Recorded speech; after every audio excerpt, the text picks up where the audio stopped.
అమరావతిలో అభివృద్ధి అనేది చాలా శరవేగంతో ముందుకు వెళ్తుంది. కీలక ఒప్పందాలు, నిర్మాణాలు ఇవన్నీ జరుగుతున్నాయి. ఈ నేపథ్యంలోనే భాగంగా అమరావతిలో బెడ్ఫోర్డ్ స్కూల్ రాజధానికి వస్తోంది. ఇది విదేశీ విద్యా సంస్థ.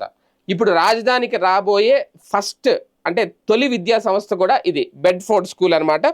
బ్రిటన్కు చెందిన ప్రఖ్యాత బెడ్ఫోర్డ్ విద్యా సంస్థ రాజధాని అమరావతిలో తమ స్కూల్ క్యాంపస్ను ఏర్పాటు చేయబోతోంది. ఇది అమరావతికి వస్తున్న తొలి విదేశీ విద్యా సంస్థ. ఈ సంస్థకు 470 సంవత్సరాల చరిత్ర ఉందట మొత్తం. అంతేకాదు ఈ స్కూల్ను బ్రిటన్లోని బెడ్ఫోర్డ్లో 1552లో కింగ్ ఎడ్వర్డ్ 6 నెలకొల్పారు. ఈ సంస్థకు ప్రస్తుతం బెడ్ఫోర్డ్లో, భారత్లోని మొహాలలో మాత్రమే క్యాంపస్లు ఉన్నాయి.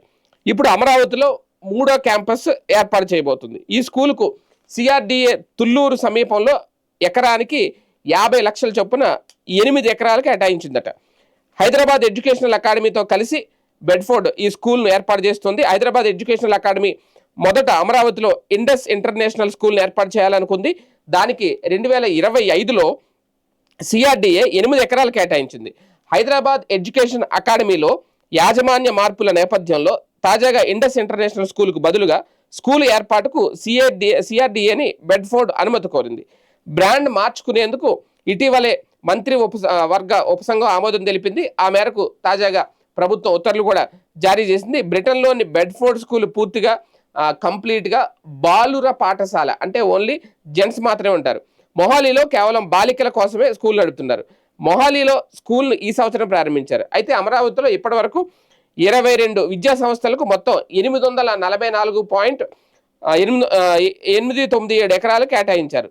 వాటిలో ప్రభుత్వ విద్యా సంస్థలు 4, ప్రైవేటు విద్యా సంస్థలు 18 ఉన్నాయి. మరి ఇప్పుడు ఈ బెడ్ఫోర్డ్ స్కూల్ అక్కడ బెడ్ఫోర్డ్లోనేమో ఓన్లీ జెంట్స్ ఉంటారట, బాలురిది. ఇక్కడేమో మొహాలీలోనేమో ఓన్లీ లేడీస్, బాలికలది, గర్ల్స్, అక్కడ బాయ్స్.